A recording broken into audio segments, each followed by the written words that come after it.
opportunity to demo the package. My name is Min Ryu. I'm from originally, I did my postdoc at Harvard Medical School at Channing Division of Network Medicine, doing a lot of respiratory omics research. And today, I'm going to be talking about how to use tidyomics in DNA methylation and RNA-seq integration.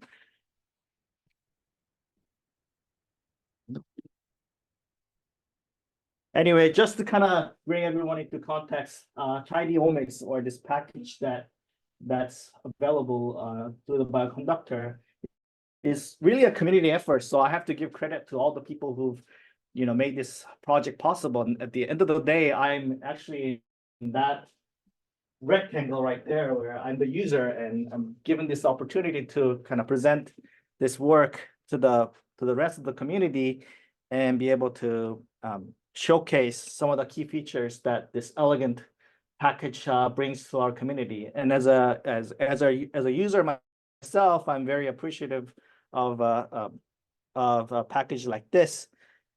But really, like, just to highlight from this page, what I wanted to say is tidyomics it provides a tidy interface to work on a native objects, such as summarized experiment that's been widely implemented in bioconductor packages.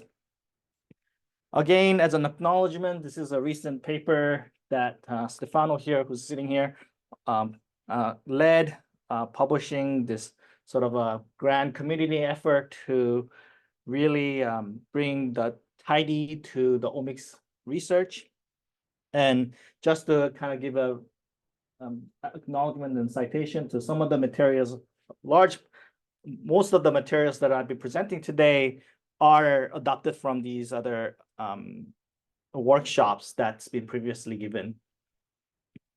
So really, what the objective of today's demo is really to introduce the basics of tidy data structure, sort of bring everyone here, even though we're all in bioconductors, so I'm pretty sure everyone's very familiar with the concept of tidy data, but I'll just briefly introduce that. I'll also highlight the advantage of tidyverse. I'm pretty sure many of you have used tidyverse in your workflow. I personally have used it for as long as I can remember, doing any kinds of omics research. So I'd like to highlight some of the advantages of that and showcase in a real-time demo today the tidy summarized experiment using TCGA dataset, a TCGA dataset that I've downloaded for this demo specifically. I won't go into too much details of how I got the data, but on GitHub, which I'll later on show the links to, there's one nice art markdown document that describes how exactly I got the data from the online resources that are open resources, so that anyone who's interested after the workshop to work and use those data set for their practices or education or whatnot can use it. And then finally, demonstrate the tidy bulk as well as some of the overlapping gene and DNA methylation sites or CPG sites based on genomic range features. So just to briefly go into this concept of tidy data, I'll just briefly touch it. But in a way, the tidy in tidy universe, the tidy data, each variable forms a column, and each observation is row, and each cell or is a single measurement that you get in this data set. And what I mean by that is, you can have a data set like this where you have three common variables here. There's a person, treatment that they received, and test result. But really, in a tidy versions of it, you get this nice summarized experiment in bioconductor environment. What this really means, at least for the tidy data set, is you get this nice summarized matrices of data that really looks at all different layers of features in this experimental setup. So overall, this means, when you're implementing tidy framework in your analysis, these are 4 points that you really can get across. One is that, whenever you're coding in this environment, you can be really consistent. Also, the advantage of tidyverse is that you can really read and understand which verb or which analysis is doing.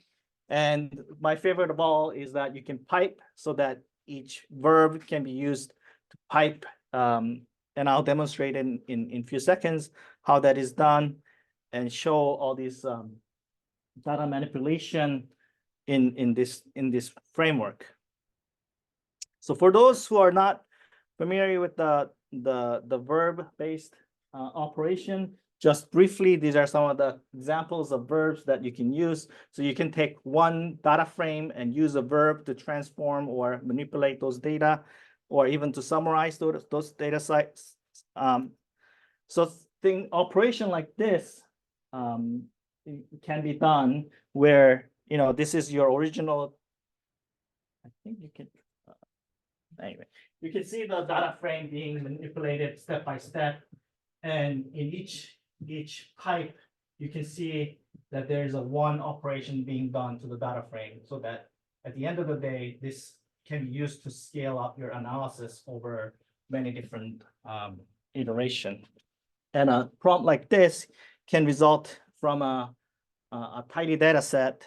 You can get a nice result like this, where you've summarized the largest data table with pretty much very much 3 lines of code, and you can do this one by one. And finally, with tidyverse or this tidy data set, you can use it to visualize as well as explore the data set. I think as a data scientist myself, I always use this tool to very easily, without much effort, to summarize and manipulate and visualize the data. So you're really interacting with the data without having to learn or code all the nitty-gritties that goes into using the code. So with that brief introduction, let me run you through some of the codes that I've shown here to demonstrate. See one. And hopefully that kind of brings together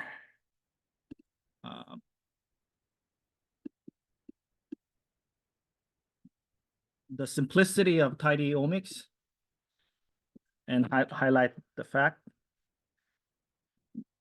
those advantages of tidyverse that the community has developed.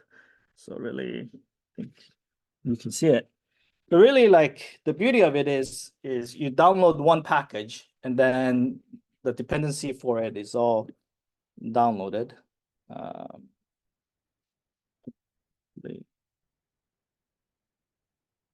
I hope my computer is not freaking out with all the things connected, but anyway, so like I mentioned before, this data set from TCGA, specifically from a lung cancer data set, I've downloaded it. So it comes as a summarized experiment.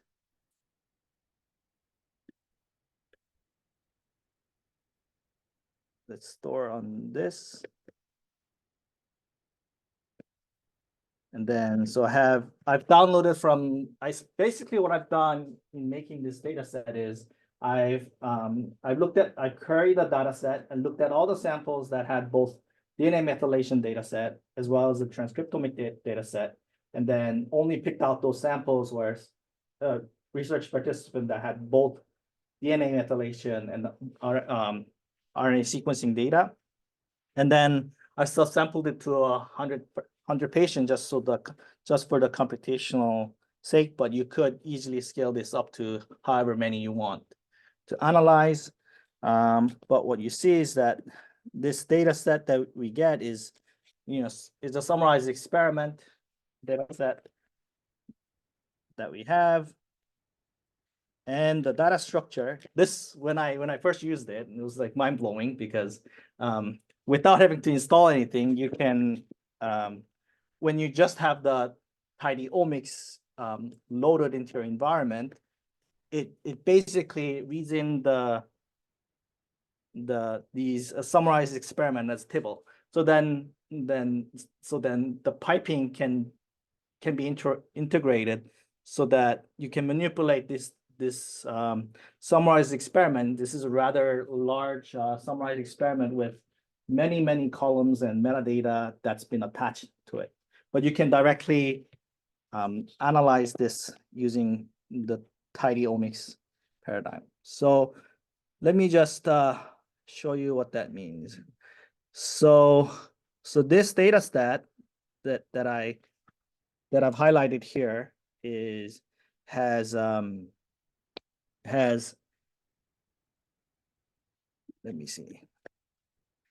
I think, yeah, here it has about 60,000 features for each samples that you query. It's like it's kind of going through everything in a way that it basically the data set try to list every possible genes that are in the transcriptome in this data set. And often what you have to do is like for a computational sake, or you want to look at the genes that are perhaps most abundant, or those that are only present in these samples. And the beauty of it is you can just do that with just one pipe.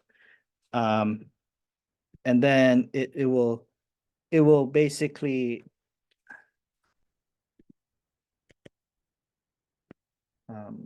create a new object here, for example, that narrows the features down to more manageable gene numbers, but like eliminates all the ones that have NA or too sparse matrix. So like that used to take me quite a bit of coding and figuring it out, but now it can be done in one line of code.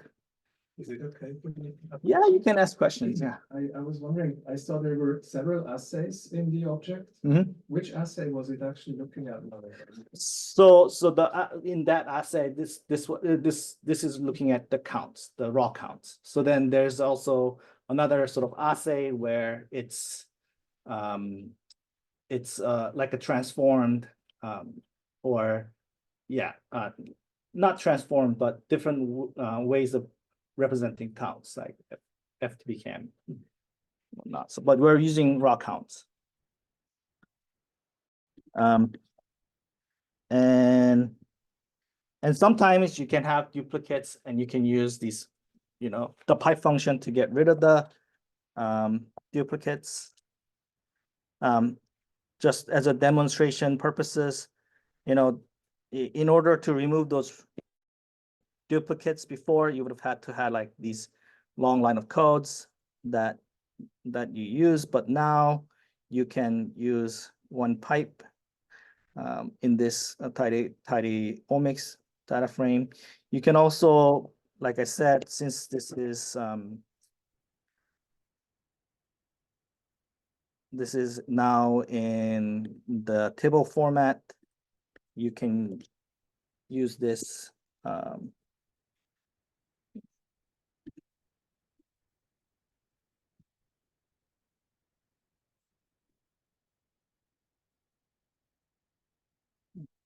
you can use it to aggregate the data,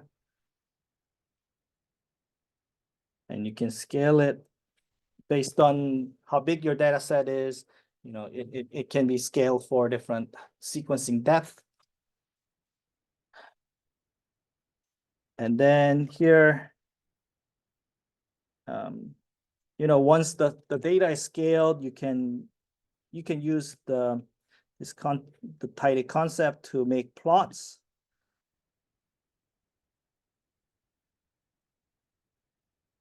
The things that we've done in a small data frame, now you can do it with large data frame that's been generated for your experiments. Sorry, you can generate a figure like this, and it really, in terms of transcriptomic analysis for bulk analysis, and now with single cell analysis, you can really get the, get the visualization. And when you're performing QC or looking at the data set, you can do so with very much ease to do so. And here's another one. So one of the issue with integrating the DNA methylation with gene expression profile is that both data sets are quite large, and there are many features that you want to look at. And really, like, having a tools to really narrow down to few genes of your interest, or few sets of genes to your interest, and few CPG sites that are interesting to you. That's the key features that you need in order to really narrow it down to few methylation sites as to do so. So here, as an example, what we can do is, you can look at the top 500 most variable gene in this demo, but you can think of that as a way you can perform differential gene expression and look at the top 10 genes or top 100 genes, where you can take one by one, or in a group, how those differential genes are associated or related to DNA methylation sites. So just to demonstrate, you can do so here. Again, with some pipes, you can generate PCA, but in the interest of time, I will skip that part. But you can see from these example codes that really these the pipe functions can be done rather forwardly. And coming down to DNA methylation, since DNA methylations, these are sites that are methylated across your genome. For example, if I wanted to look at methylation sites that are on chromosome 12 here as an example, and with the methylation data set that's available in public data set, there's a lot of NA. Also, so then you want to look at the data set that contains the complete data set. You can perform that with the pipe, the traditional tidyverse pipe that kind of eliminates all the NA rows with NAs and subset those samples to genes. So we started with 800 G range objects before, but you quickly cut it down to 500,000. And then if you're going specifically, like, let's say you're interested in the methylation sites that are on chromosome 12, for example, you can get it down to a smaller manageable number. And since you know that there are gene expression that are highly variable for your sample set on chromosome 12, for example, you can take this data set, and then this is the last bits. You can integrate DNA methylation with gene expression in terms of linking it, rather than just linking it by gene ID that you could do, which often has a lot of missing data. You can link it by genomic ranges that you can use. So for instance, here, if you run this code called join overlap inner, you can narrow down your methylation pattern, methylation genes to handful of genes that, handful of methylation sites. Here, like we were able to get down to 354 methylation sites that were contained in your methylation data set. and also is within the range of highly variable genes. So you can really customize and look at specific genes and specific methylation sites that are located on a genome map similarly. And from there, you can, rather than trying to compute for all the CPG sites that you need to do for your methylation analysis, you can sort of focus on the methylation sites that are close, or in this case, inside a gene expression profile, really allowing you to query the specific methylation sites that perhaps is linked with your gene, and then you can really answer the question, is like, is there an associate, is this possibly a site that causally or really regulating that gene expression site? So then you can really tailor your biological questions in a very computationally efficient way, so to say. And then you can see that you can scale this up quite a bit, because you can use this tidyomics syntax to do so.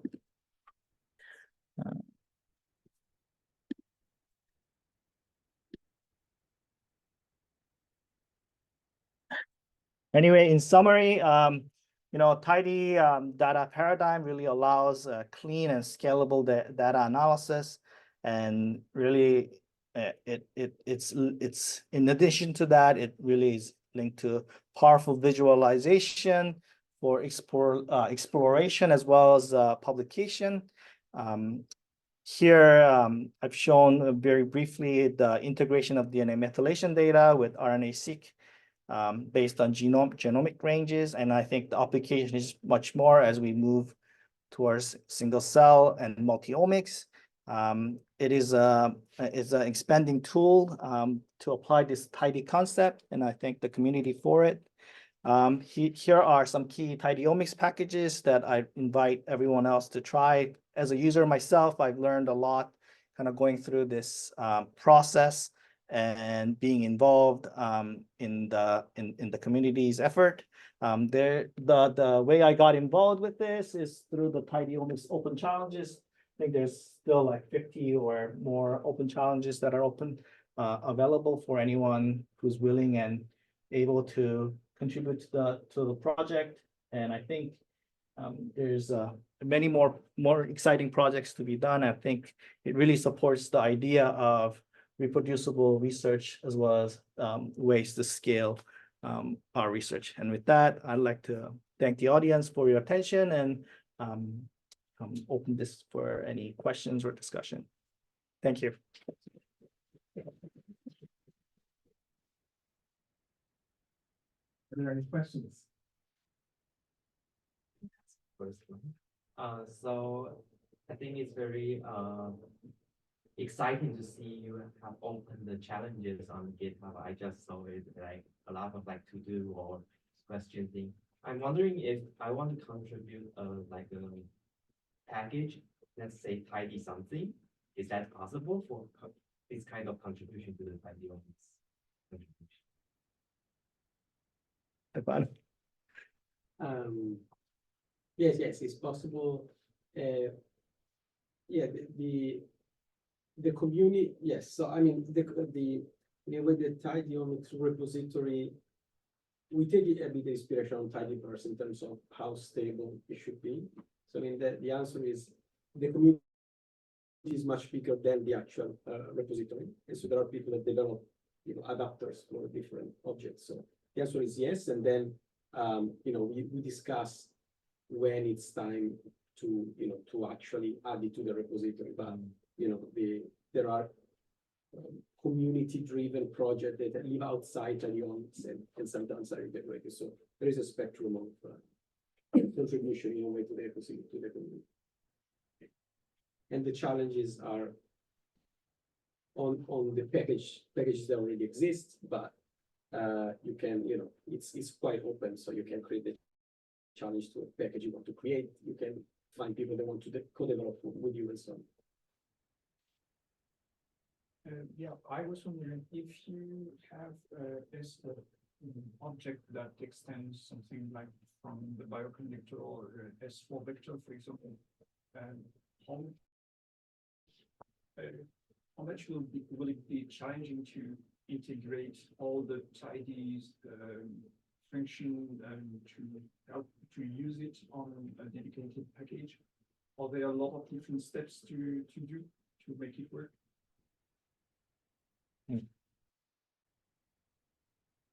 You wanna? Try. Well, It's- yeah, I mean, it should be pretty straightforward, I think.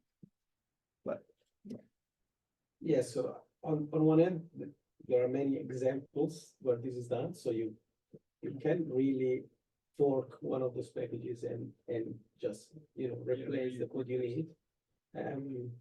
How easy it is, yeah, I mean, that's probably the best answer, so it has been done and yeah, we had a lot of discussion at the beginning between S4 methods and S3 methods, yeah. And but now it's kind of established. So basically you have a lot of examples to do. Oh, yes. I actually write a little bit later. And also I'm not bioinformatician, but actually an software biologist. So it's supposed to be this package to essentially make different pieces of software. It's going to be different ways in which we have data. So it's not the purpose of this package. Okay.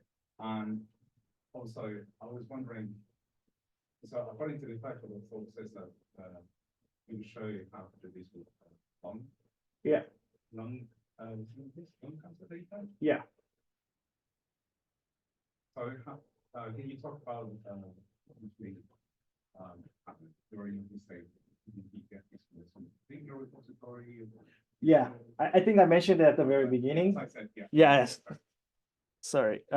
So like I have a Git repo where basically there's a R markdown on the on there that kind of describes on how to get the data from it, and actually there's a lot of useful YouTube videos that I also cite on the GitHub, how to go about doing it one by one, because I think ultimately like experimental biologists or like someone like you would need to sort of go step by step, and yeah, and you can get that through it. The R markdown that's on the GitHub, if you just download all the